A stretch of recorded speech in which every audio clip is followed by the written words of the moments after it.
YouTube? My name's Edmund Smith. I'm going to be talking to you today about what the startup deductions are. I'm going to keep this video quick, to the point, sweet. I'm an enrolled agent here in California, have a business. You guys aren't here for that, but if you are interested, the links will be down below.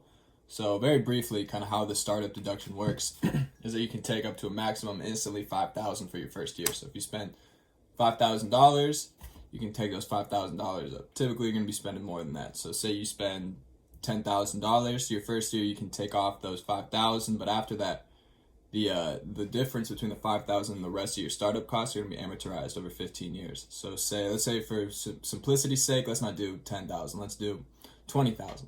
So you spend $20,000 on your startup business. This could be, you have to buy a computer, you have to buy, accounting software, you have to train employees, you have to do advertisements. These are all things that could be typical startup costs. So let's say that runs you up to $20,000. First year on your taxes, you're going to be able to deduct those $5,000. After that, those $15,000, you're going to be able to amortize over the next 15 years. So you're going to be able to claim those each year for $1,000, right? So 15,000 divided by 15. So each year you're going to be able to deduct another 1,000 until the 15 goes off. However, if your business goes under, unfortunately, or something occurs where your business closes, then you'll be able to instantly claim all of those on the next tax return that you file for the year that.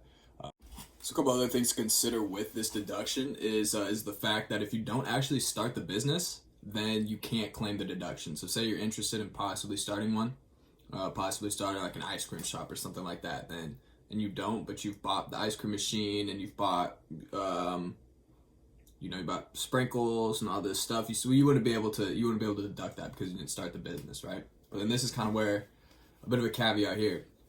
But then if you already have the ice cream shop and you're tired of buying sprinkles and you decide I want to start a sprinkle shop, and you start kind of looking into it and you're buying a sprinkle making machine, whatever it might be, and then COVID hits, so you can't end up actually doing it, you would still be able to claim those as startup deductions even though you didn't start the business because you already had a business. So that's a little bit confusing. And then another thing is that you can get phased out of this deduction.